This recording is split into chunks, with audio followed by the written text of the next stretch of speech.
दिवस कष्ट करायचे, दिवसभर मेहनत करायची आणि मग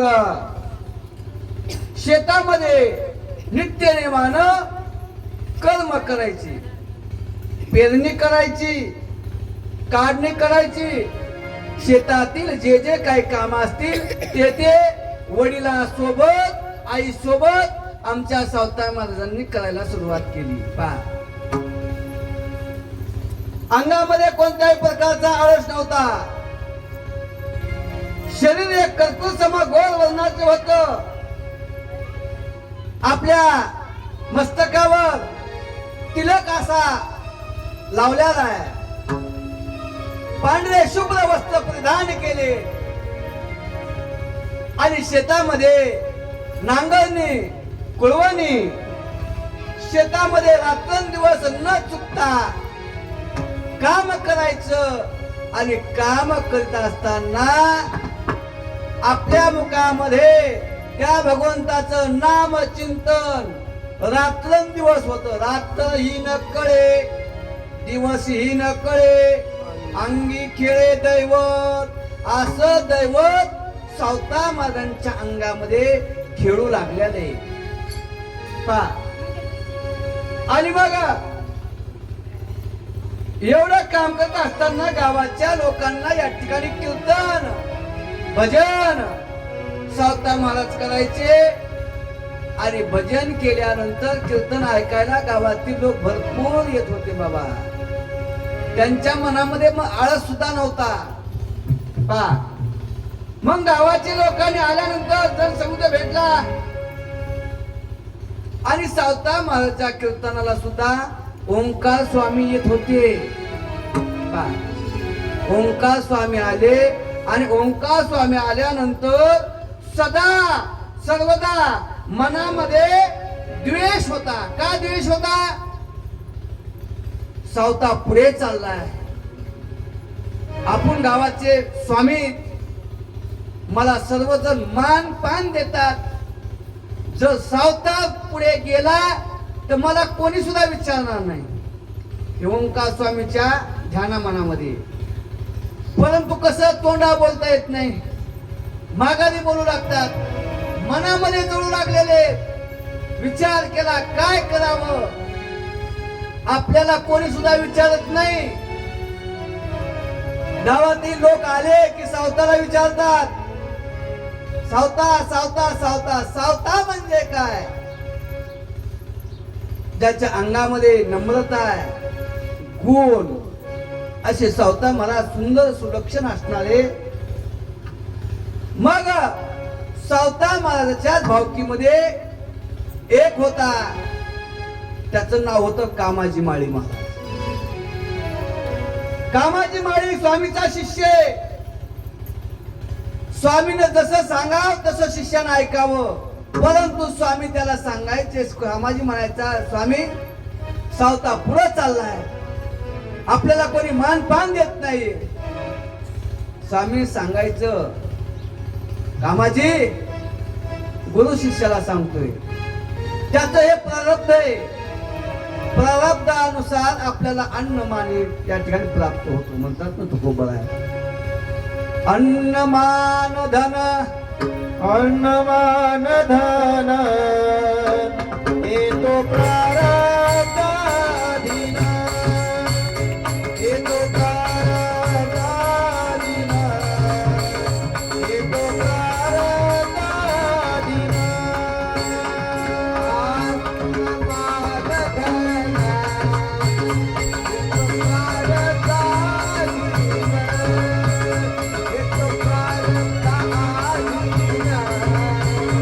येतो प्रारब्धाधीन.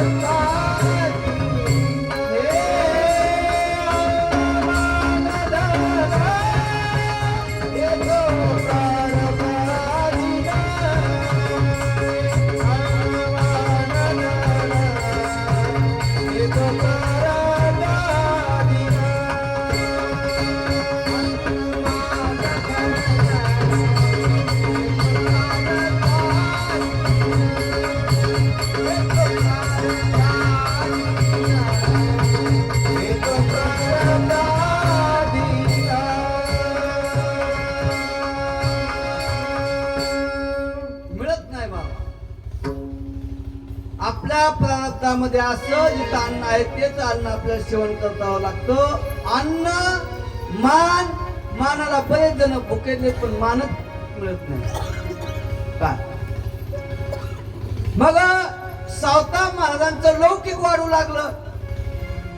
लौकिक वाढत असताना गावातल्याच माणसाला आणि जवळच्याच माणसाला खपाना गेलं. महाराज किती द्वेष करू लागले. अनेक प्रकारचा दोष केला कामाजीनं. अनेक विघ्न येऊ लागलेले. सावता महाराजांना अनेक प्रकारचा द्वेष देऊ लागले. परंतु सावता महाराजांच्या मनामध्ये नम्रता होती. नम्र झाला होता त्याने कोंडिले अनंता. नम्रता व्हावं लागतं, झुकावं लागतं. काय दिंडीच्या वाटेने मी पहा तर आपलं महिला मंडळी होतं 12 नंबरला. कवा दिसलो गावात कोणाला दिसत नाही बाबा. शोधित येते कुठे गेले कुठे गेले. हे दिंडीत चालायचं एकांत. कामाने आम्हा एकांताचा वास. हा सावता महाराजांनी तसंच केलं. कोणाचाच विचार केला नाही. गावामध्ये अधिकारी लोक होते. विचार करू लागले. सावताच्या मनामध्ये वाईट भावना नाही. सावतानं काय केलं? सावता खरं बोलतो, खोटं बोलत नाही. जे लोक ज्याचं वाईट करतात त्याचं वाईट होऊ द्यायचं. त्याच्यामध्ये मनामध्ये विचार सुद्धा येत नाहीत. परंतु हे जे काय होते ना बाकीचे भावकीतले होते. श्रावणाला रोज येत होते. कीर्तनाला येत असताना मनामध्ये कीर्तनामध्ये कसा विक्षेप येईल, त्या कीर्तनामध्ये कसं विघ्न येईल हे बघायचे. परंतु विघ्न येत नाही. करीत राहायचं. देव त्याच्या पाठीमागे असतो. कितीही कोणी आडवं येऊ द्या, कितीही कोणी नावं ठेवू द्या, कितीही कोणी आपल्याला द्वेष करू द्या, आपण त्याच्यापाशी नम्रच व्हायचं. हात जोडायचे. देव उभा माझे पुढे, देव उभा माझे पुढे, देव उभा माझे पुढे, देव उभा माझे पुढे, देव उभा माझे पुढे, देव उभा माझे पुढे.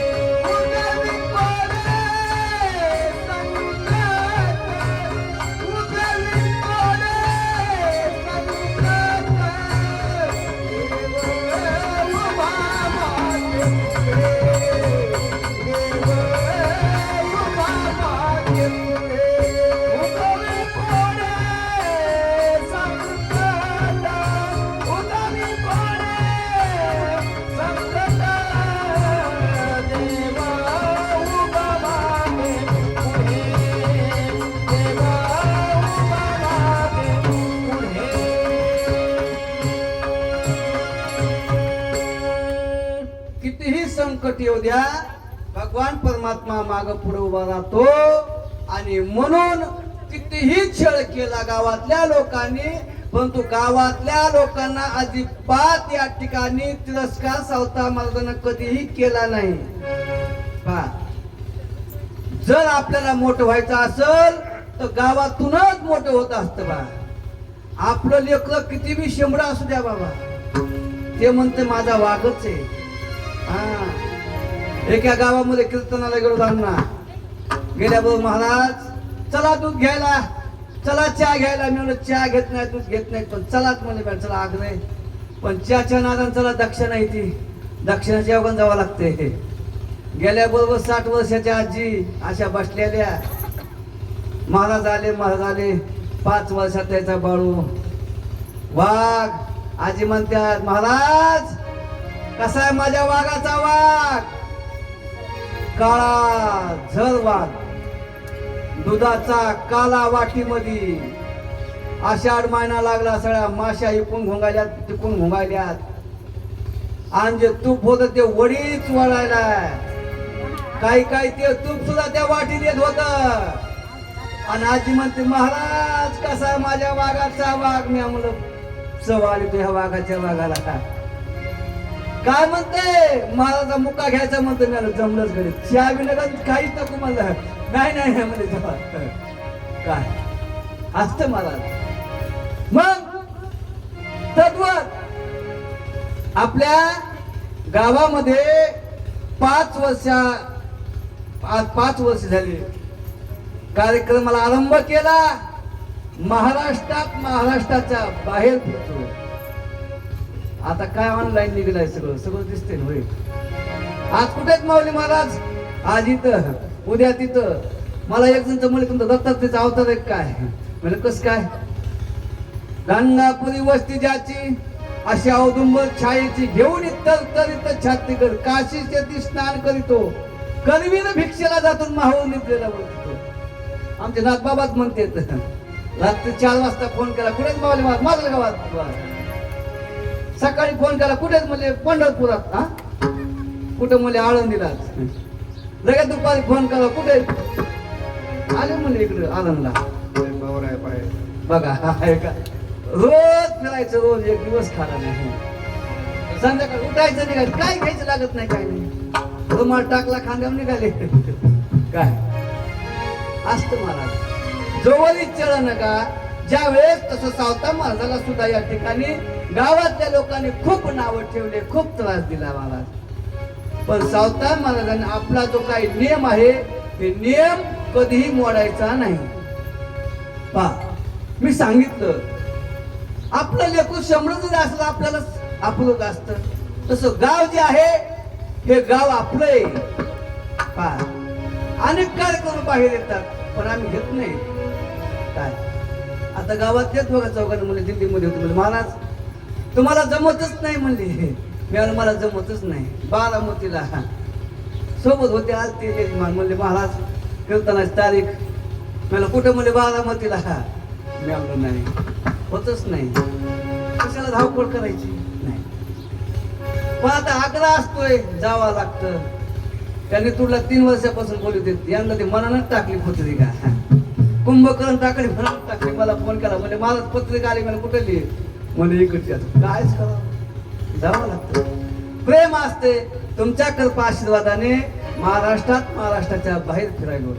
कशाचा सावता माझा आशीर्वाद आहे. मनामध्ये तिळमात्र सुद्धा आशा नाही. चित्ती नाही असत्याचा पांडुरंग दास. भक्ताच्या घरी काम करतो न सांगता. ते सुद्धा सावता महाराजांच्या घरी केलं. मळ्यामध्ये केलं का नाही. आता कीर्तन करा आपल्या सावता महाराज समाज कीर्तन येतात. फक्त म्हणता सावता महाराजांनी काय केलं कांदा मुळा भाजी तेवढंच काय नसतं. रोज आपल्याला तेवढंच ऐकायचं काय बाकी त्याच्याविषयी दुसरं काहीच नाही. पात्रेला म्हणले महाराज कीर्तनाची सेवा तुमची. मी म्हणलं चांगलं भेट देऊन आलो पहिल्या दिवशी गेलो होतो. तद्वत त्या गावामध्ये आनंद गावामध्ये काही भजनी होती महाराज. रात्रंदिवस आपल्यास नित्यनियम चालवायचा. जसं भगवंताने ठेवलं तसं राहायचं. समाधानाने राहायचं. भजन केलं. सावता महाराजाला लोकांनी बोलवायचं. आनंदाने त्यांच्या घरी जायचं. कथा कीर्तन करायची. त्यांच्या भजनामध्ये होते महाराज. राजाई होत्या. राजाई गजराबाई हौसाबाई काय गायन करीत होते. अर्थबोध नव्हता. विषय भावना त्यांच्या मनामध्ये नव्हते. पण छंद होता. येत असत महाराज. जुने माणसं होते. अडाणी माणसं होते. एखादा शब्द चुकला तर चुकू द्या ना. पण आता काय झालं महाराज. आता 4 पुस्तकं शिकले. त्या महाराज लोकांना मी सांगतो वयाचं सुद्धा बंधन जात नाही असं बोलत येत. हो बोलत येत. मी नारदाच्या गादीवर मी पाहिलं वयस्कर बाबा त्या बाबाला म्हणतो ए सकाळी सकाळी हळूच म्हणलं. त्याला माहित नाही मी महाराज आहे काय नाही. साधं जीवन आपलं असं कवात नाही. साधं जीवन गावात बी साधन बाहेर बी साधत असत. जवळ जवळ जाऊस तर महाराज ओळखू येत नाही. त्याला म्हणलं बाबा महाराज तुम्ही आळंदीला तुमची संस्था आहे. तुम्ही विद्यार्थ्याला शिकवतात, तुमच्याकडून काय ज्ञान घ्यायचं? हे बाबा तुमच्या आजोबाच्या वयाचे, त्याला तू आज तुला बोलतो. हात जोडले बाबा. मला महाराज माझं चुकलं. मी म्हणलं मी महाराज नाही, मला नाही जमलं. मी हळू लांबून सांगायचं. कमी जास्त होत असतं. एखादे सपक अभंग असते, एखादी चाल चुकती, सपादून न्यावं लागतं. पण तसं त्यांच्या मनामध्ये सुद्धा भाव होता. सदा सर्वदा नित्यनेमानं शेतामध्ये काम करायचं. परसोबाच्या मनामध्ये इच्छा झाली. आता पाऊस आला, या पुढे या. भिजत असतात तुम्ही. आता विचार केला परसोबाच्या मनामध्ये, याचं लग्न उरकून टाका. आता आपल्या सावता महाराजांचं लग्न लावायचं. अक्षिदा तयार ठेवा.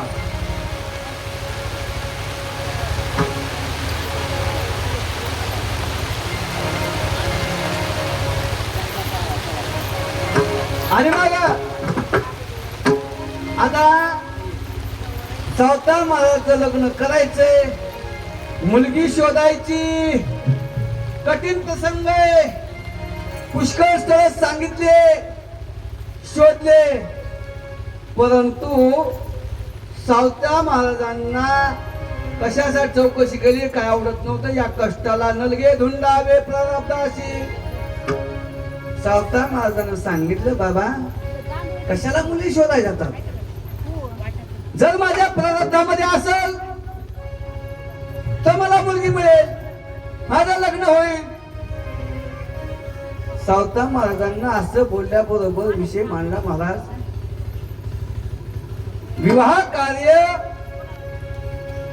जनन मरण, अर्थ, ऐश्वर्य, अन्न ज्या ज्या ठिकाणी घडतं तिथं तिथं त्या ठिकाणी बांधून न्यावं लागतं. मला या ठिकाणी आता लग्नाची जरूर नाही. आश्रम 4 सांगितले. सर्वात श्रेष्ठ आश्रम ग्रस्त आश्रम सांगण्यात आला. ग्रस्त आश्रम सांगण्यात आल्याबरोबर नागिनताबाईनं सांगितलं. सावता महाराज म्हणतात, आई मला लग्नाची आशा नाही, मला लग्नाची आवड नाही. रात्रंदिवस तुमची सेवा करेल आणि त्या भगवंताचं नामचिंतन करेल, असं या ठिकाणी ते बोलू लागलेले. नागिनताबाई म्हणली, बाळा तुझा एकदा लग्न सोहळा पाहिला, माझे डोळे तृप्त झाले. आपल्याला वाटते माझ्या एकदा मुलाचे दोनाच्या हातात चहा झाले. माझ्या डोळ्यासमोर मला सुन्मुख बघावं वाटतंय. काय सुन्मुख बघायचे? लग्न झालं 2 महिन्यामध्ये सासू इकडं सून तिकडं. शेजारी कडं कस काय झालं का लग्न बाब्याचं? हो. कस काय सून? बाई बाई बाई नसती केली तर बरं झालं. लांबली केली का? नाही नाही म्हणजे आमच्या जवळचीच आहे. जवळचीच असते. मला खूप त्रास होतो. मग त्यांनी सांगितलं. नागिनताबाई म्हणतात, बाळा एकदा का माझ्या डोळ्याने तुझा विवाह सोहळा पाहिला, माझे डोळे तृप्त होतील. पा तू शेतामध्ये रात्रंदिवस पीक पिकवतोस, पैसे मिळवतोस. दारिद्र्य होत ते या ठिकाणी सर्व संपल्याले. आणि ग्रस्त आश्रमामध्ये त्यांना सेवादान घडतं. अनेक आश्रमात 4 आश्रमामध्ये सर्वात श्रेष्ठ आश्रम ग्रस्त आश्रम सांगितला. या आश्रमामध्ये अन्नदान घडतं, कन्यादान घडतं, दानाचे प्रकार अनेक सांगितले. अन्नदान, गोदान, वस्त्रदान, कांचनदान, स्त्रीदान अनेक प्रकार सांगितले. रक्तदान, मतदान हे दान या ठिकाणी करावं लागतं. मग आता या ठिकाणी ब्रह्मचार्य आश्रम, संन्यास आश्रमाचा त्याग, त्याच्यामध्ये 80 जणांचा मार्ग आणि तो सर्वात श्रेष्ठ ग्रस्त आश्रम सांगितला. संसार परमार्थ साधून घडे. अन्य आश्रमामध्ये साधा तुझ्याकडून अशी इच्छा नाही, अशी आपल्या आईची वाणी ऐकली. आणि सावता महाराजांना वाटतं सुद्धा आपण सुद्धा आता लग्न करावं. आईची इच्छा आहे आणि कर्तव्याचं सार या ठिकाणी पुण्य संचय या ठिकाणी तुम्हाला जसं आवडेल तसं करा, असं सावता महाराजांनी आपल्या आई वडिलाला सांगितलं. पहा, ज्या ज्या गोष्टीमध्ये जो आपल्याला पाहिजे त्या ठिकाणी ते होत असतं. आणि म्हणून पत्रिका सुद्धा या ठिकाणी पाहिली.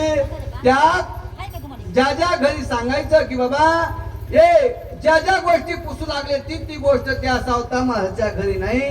शेतीबाडी दुसऱ्याची, घर दुसऱ्याचे, त्याला राहायला घर नाही, याची शेती नाही, असं दुसऱ्याला सांगायचं, लग्न मोडायचं. बरेच ठिकाण झालं बाबा असं. काय तिकून पाहुण्याची गाडी यावा, 60 वर्षाचे बाबा मंदिराकडे जावा, गाठी टेकत आपलं तांब्या घेऊन, आणि गाडी पाहिल्या बरोबर त्यांनी म्हणा राम राम. आणि श्रीरामताचं घर कुठे? जा म्हणे गणपतीच्या खाली. बर, तुम्ही कुठे आले? आमक्या गावचे. कशाला आले? तिथं मुलगा आहे ना. आणि तुमची मुलगी का? हो. लग्न करायचं का? हो. कस काय घर? बाप्पा मी कसं काय सांगू, कसं आहे काय मुलगा. पालता ताब्या केला आणि गेलं निघू ना. पाहुणे म्हणले नग आता. त्यांनी पालता तांबे गेल्या गाडीत तिकडून तिकडच हे इकडच बघायला कस काय पाहुणे येण्यात, कस काय पाहुणे येण्यात. पाहुणे तिकडच फोन लावला तर म्हणले आम्हाला नाही द्यायची पोरगी. कस काय आलता आज श्याम दासूला ते आला. तसं नाही करायचं असल तर कोणाचं बी चांगलं करा. भला किसी का कर ना सके तो, भला किसी का कर ना सके तो, बुरा किसी का मत करना, उसको नहीं बन सके तो, कर मत रहना. भला किसी का कर ना सके तो, बुरा किसी का मत करना, पुष्प नहीं बन सकते हो तुम, बन कर मत रहना, बन कर मत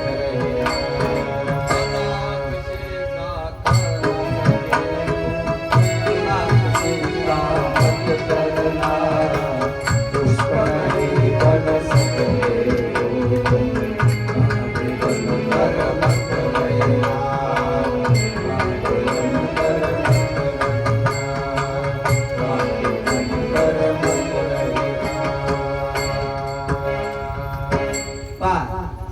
एखादा रस्ता जर असल, एखादा काटा पडला असेल तो उचला, आणि जर उचलायचा नसेल तर काठीतही वाटा टाकू नका. मग अनेक प्रकारचं या ठिकाणी सावता महाराजांच्या लग्नामध्ये अनेक प्रकारचं विघ्न आलं, परंतु अनेकांनी विघ्न आणलं. मुलीचा शोध घेत घेत घेत सगळे गावातील लोक वीट आला, कोणी कोणाला पुसना गेलं, आणि सगळे सावता महाराजांचे निंदक बनले. भावना या कुमकांनी ऐकली, आणि पाहत असताना जनाबाईला दाखवलं, प्रसोबानं पाहिलं, योग्य जोडा आहे. पहा किती मुली पाहिल्या, परंतु जनाबाई सारखी मुलगी त्यांना आतापर्यंत त्यांनी पाहिली नाही. जनी कोण? राधाचा अवतार. सावता महाराज कोण? जनकाचा अवतार. कालच सांगून गेलो. सर्व भावकीनं पाहिलं. आता मुहूर्त काढला, त्यांनी सांगितलं आपल्याला आता लग्न करावं लागल, कन्यादान करायचंय. सालम करत कन्यादान परशुबाला सांगितलं. अक्षय मुहूर्त निवडला. लग्नाची तयारी या ठिकाणी झालेली.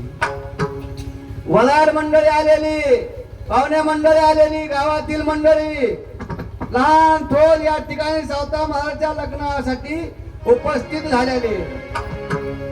आले का पाहुणे मंडळी? करायची का सुरुवात?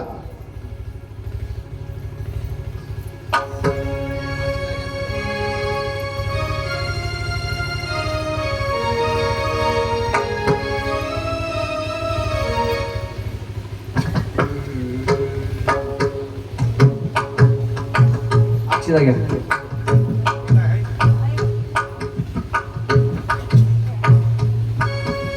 अक्षर आला का? सावधान सावधान स्वस्ति श्री गणनायक गजमुखं गजमुखं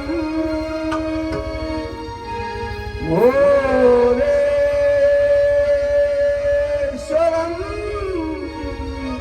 सिद्धिदं बल्लाळो मुरडविनायका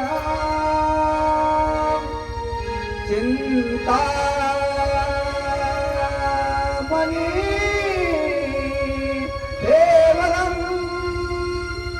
लेण्याद्री गिरिजात्मकं सुरवरं विघ्नेश्वरं ओदरं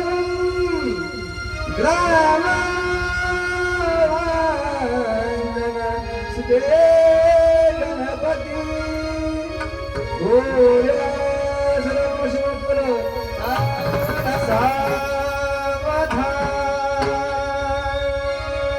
शुभमंगल सावधान सावधान शुभमंगल सावधान सावधान शुभमंगल सावधान सावधान शुभमंगल सावधान सावधान राजा भीम मकरुक्मिणी सनयनी देखोनिया चिंता करी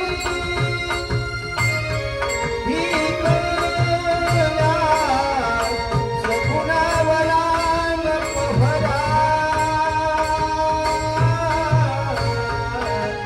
ओरावरा देईने आता एक विचार कृष्णवरा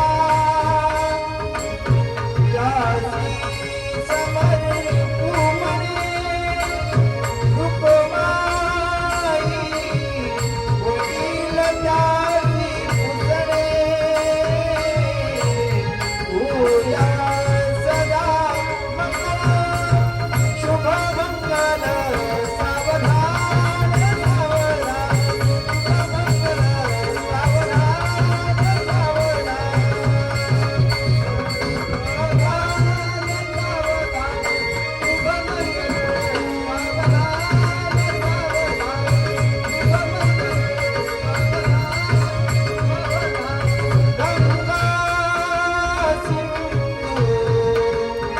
सरस्वती यमुना गोदावरी नर्मदा कावेरी शरयो महेंद्र तनया शर्मवती वेदिका शुभ्रावेत्रवती मासुरनदी खाता गया गंडकी पूर्णा पूर्ण जलयोन्द्र सरिता पूर्या सदा मंगल शुभ मंगल सावधान सावधान शुभ मंगल सावधान सावधान शुभ मंगल सावधान सावधान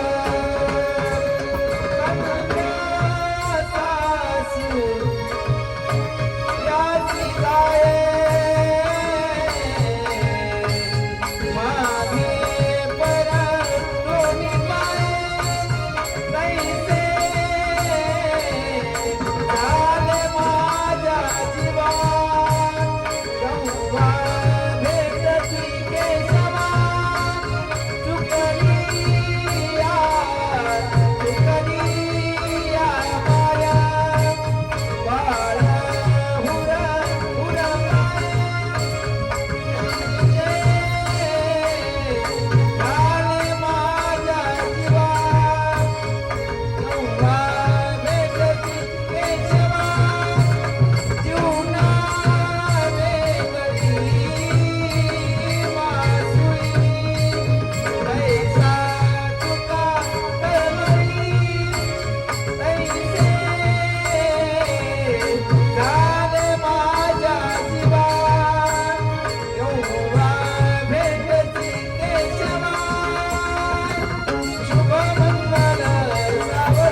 वक्षस्थले कौतुकं नासामे नवमोक्तं कन्दले वेणुकरे कङ्कणं सर्वाङ्गे हरिचन्दनं सुनितं कण्ठे च मुक्तावली गोपास्तरी परिवेष्टितो गोपाल चूडामणि नमो शिवाय तदेव लग्नं सुरनरेव ताराबलञ्चन्द्रबलनरेव ईशाबलञ्चन्द्रबलनरेव लक्ष्मी देवे मनसात्म सुमर्दवादमी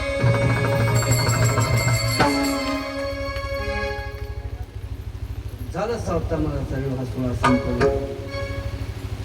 गावातल्या लोकांनी पाहिलं, विचार केला, किती मुली आल्या होत्या, ह्या मुलीसारखी आम्ही मुलगी आणखीन पाहिलीच नाही. मला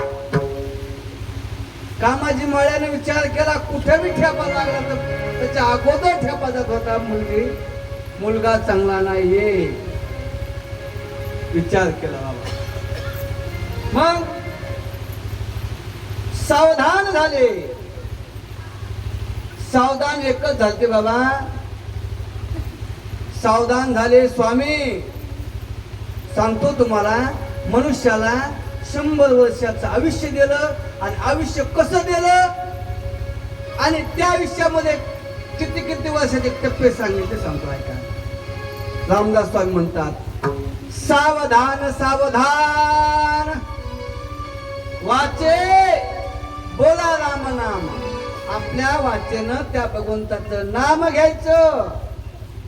पा आपलं बालपण 10 वर्षाचं बालपण, 20 वर्षाचं तारुण्यपण, आणि त्या तारुण्यामध्ये माणसाच्या अंगामध्ये मस्ती असते, अभिमान असतो, अहंकार असतो. आणि म्हणूनच तुकोबाराय म्हणले,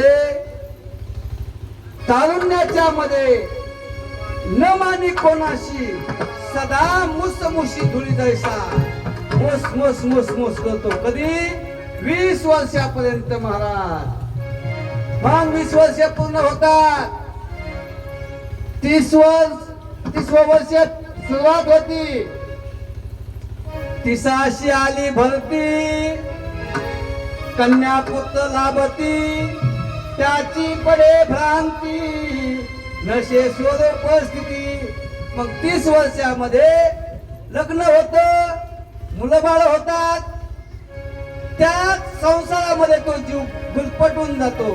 पाहता पाहता 30 वर्ष निघून जातात. 40वा वर्ष लागतं आणि 40 वर्षामध्ये आपले डोळे जे आहेत हळूहळू हळू जायला लागतात. झापड पडते डोळ्यावर. का मग डोळ्यामधून पाणी गळतं आणि पाणी गळाल्यानंतर आपल्या जवळ कोणी येत नाही.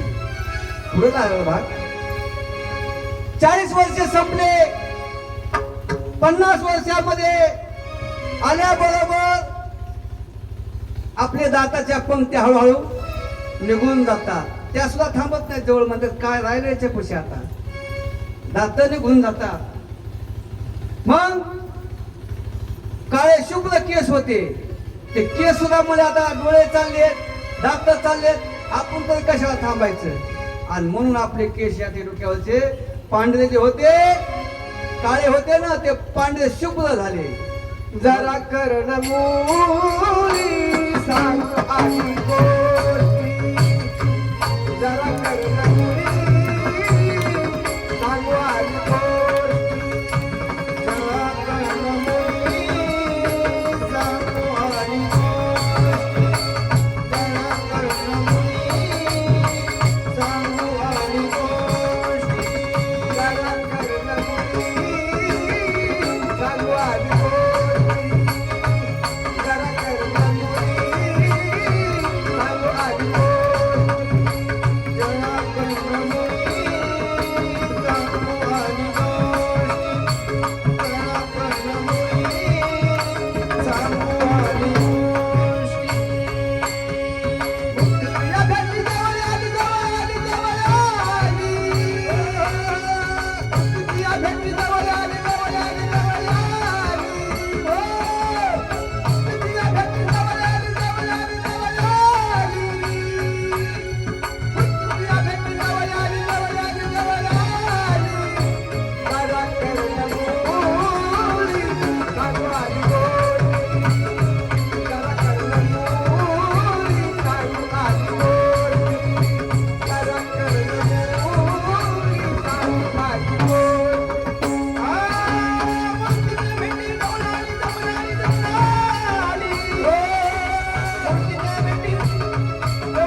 50 वर्षामध्ये बालपण गेलं, तारुण्य पण गेलं, म्हातारपण आलं आणि मग 60 वर्षाचं झाल्यानंतर बुद्धी चलत नाही, हातामध्ये काठी घ्यावी लागती आणि हातामध्ये काठी घेतली सगळे वस वस करतील बाबा, सगळेच वस वस करतील.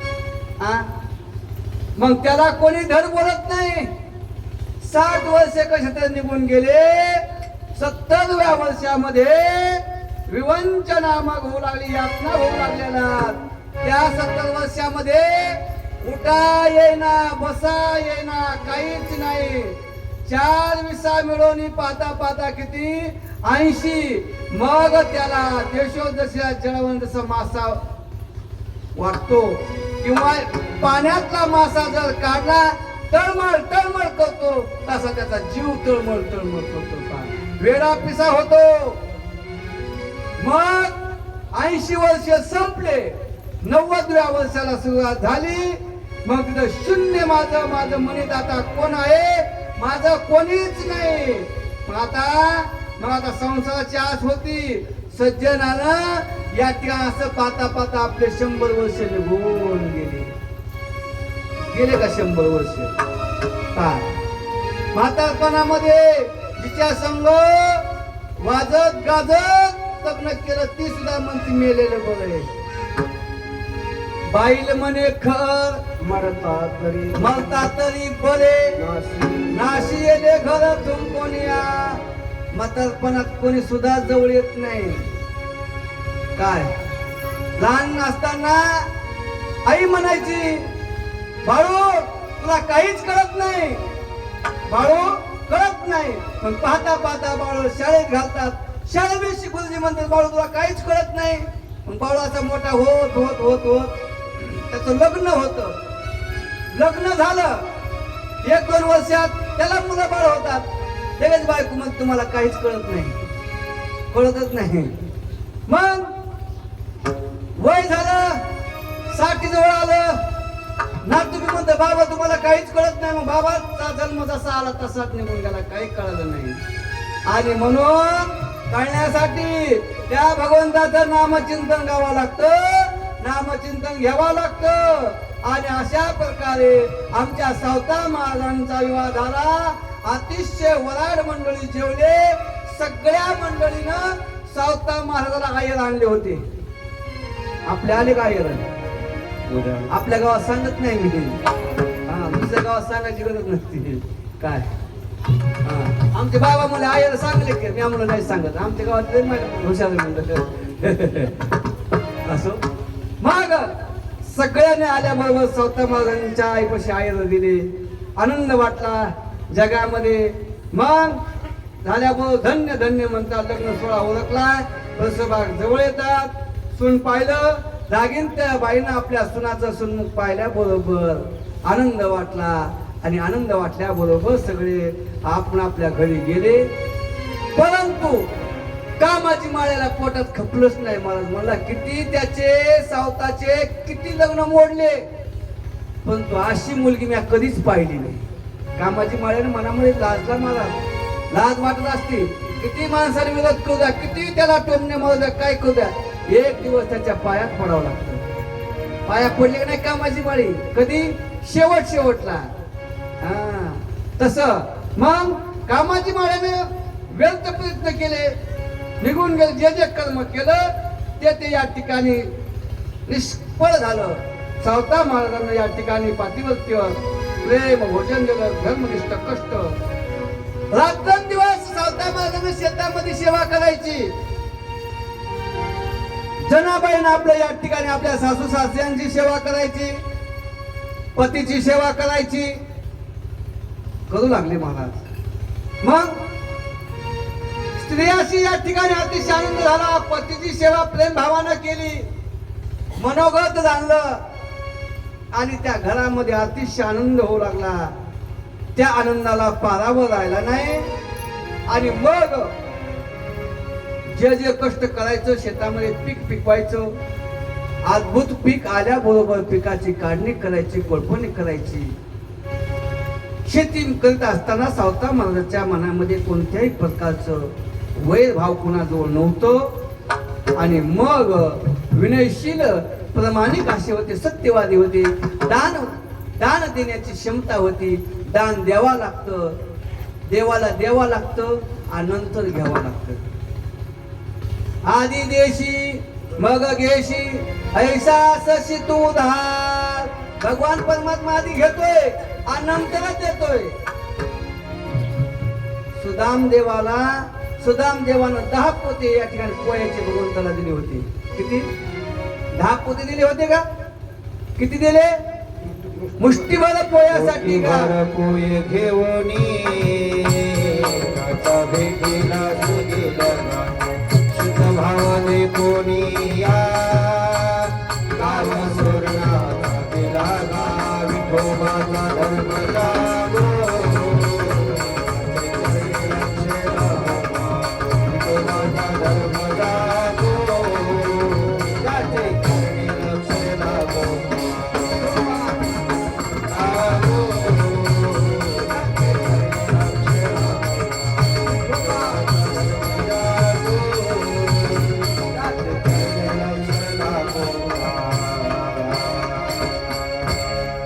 आणि मग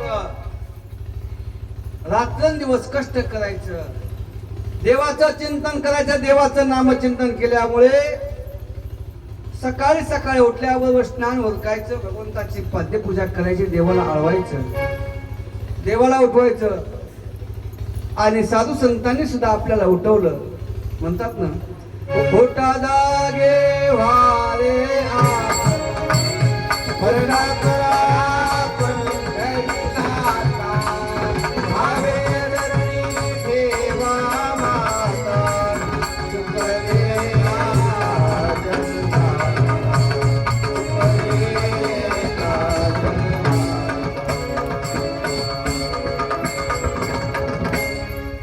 मग जनाबाईनं सावता महाराजांना शेतामध्ये रात्रंदिवस कष्ट करायचे, काम करायचे.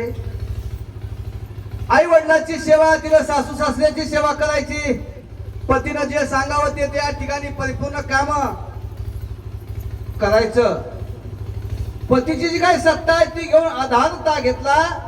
प्रपंच चालू लागलेले, सौंदर्यता वाढू लागलेली. आळंगावामध्ये पाहता पाहता दुरून आळंगाव पाहिलं. आळंगाव पाहिल्याबरोबर नंदन वन दिसतं, गगनभेदी वृक्ष. त्यांच्या मंदिरावर ध्वज पताका फडकू लागलेला आहे. आणि लांबूनच हिरवगार टवटवीत या ठिकाणी बहर आल्याबरोबर वृक्ष दिसू लागलेले. आपल्या डोळ्याचं पारणं फेटून फेडणार. पाहिलं का आळंगाव? पाहिलं का? हा, सावता महाराजांच्या कृपा आशीर्वादानं डिसेंबर मध्ये आपला सप्ताह होणार आहे. तिथं सप्त्याचं नियोजन चालू आहे ना. असं इच्छा सांगणार मी. गावातून एक दोघांची पंगत भेटणार, तिसऱ्याला पंगत भेटणार नाही. झालं नियोजन, जवळजवळ आला ओघात म्हणून सांगितलं. त्याचं सांगणार तर नाही. साधू संतांच्या कृपा आशीर्वादानं त्या आरणमध्ये आमचे नाथबाबा आहेत, आमचे गोपीनाथ महाराज आहेत. गायक, वादक, कीर्तन कथा तिथे होणार 7-8 दिवस. अधिक महिन्यामध्ये होणार होतं, पण अधिक महिन्यामध्ये वेळ नव्हता मला, तरी गेलो होतो 2 दिवस मिळाला. मग लांबून आळंगाव पाहिलं, डोळ्याला आनंद झाला. त्या मोठ्यावरचं गाणं ऐकलं, विहीर लांबून दिसू लागलेली. सावता महाराजांना मोठ चालू केली. मोठ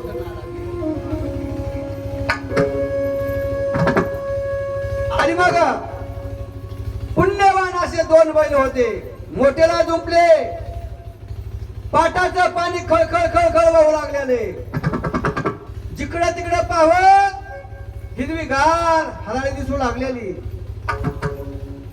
चापा शोभिवंत दिसू लागलेला आहे. सावता महाराजांच्या मळ्यामध्ये जाईजूचे मांडव लावलेले. गुलाब जाई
प्रेम जाई जुई व्याली, शांती शांती शेवंती फुलली, शांती होती दया क्षमा शांती, येथे देवाची वस्ती, देव असतो त्या ठिकाणी, शांत पाहिजे, शांती पाहिजे घरामध्ये. सौदा महाराजांच्या मळ्यामध्ये चमेली, सुगंध, मारुती, निशिगंधा, बकुळा, मोगरा, अनेक फुलं दिसू लागलेले, अनेक अनेक अनेक फुलकाचे फुलं सावता महाराजांच्या मळ्यामध्ये. लांबून पाहिलं, मोगरा फुलला, मोगरा फुलला, मोगरा फुलला, मोगरा फुलला, मोगरा फुलला, मोगरा फुलला, मोगरा फुलला, मोगरा फुलला, मोगरा फुलला, मोगरा फुलला, मोगरा फुलला, मोगरा फुलला, मोगरा फुलला, मोगरा फुलला, मोगरा फुलला, मोगरा फुलला, फुलरची काठी भरून गळ्यात आला, फुलरची काठी भरून गळ्यात आला, मोगरा फुलला, मोगरा फुलला, मोगरा फुलला, मोगरा फुलला, मोगरा फुलला, मोगरा फुलला, फुलवेची काठी भरून गळ्यात आला, फुलवेची काठी भरून गळ्यात आला, मोगरा फुलला, मोगरा फुलला, मोगरा फुलला, मोगरा फुलला, मोगरा फुलला, मोगरा फुलला महाराज. पहा, देवाला सुद्धा आनंद वाटला. सावताच्या मळ्यात जावं आणि मग त्याच मळ्यामध्ये लिंबोणी, मोसंबी, नारंगी, अनेक फळांची झाडं, अनेक पपई, अंजीर, जे जे फळ होते ते फळ सावता माझ्या मळ्यामध्ये होते. ऊस होता आणि मळ्यामध्ये भाजीपाला केला. कोणता? कांदा मुळा भाजी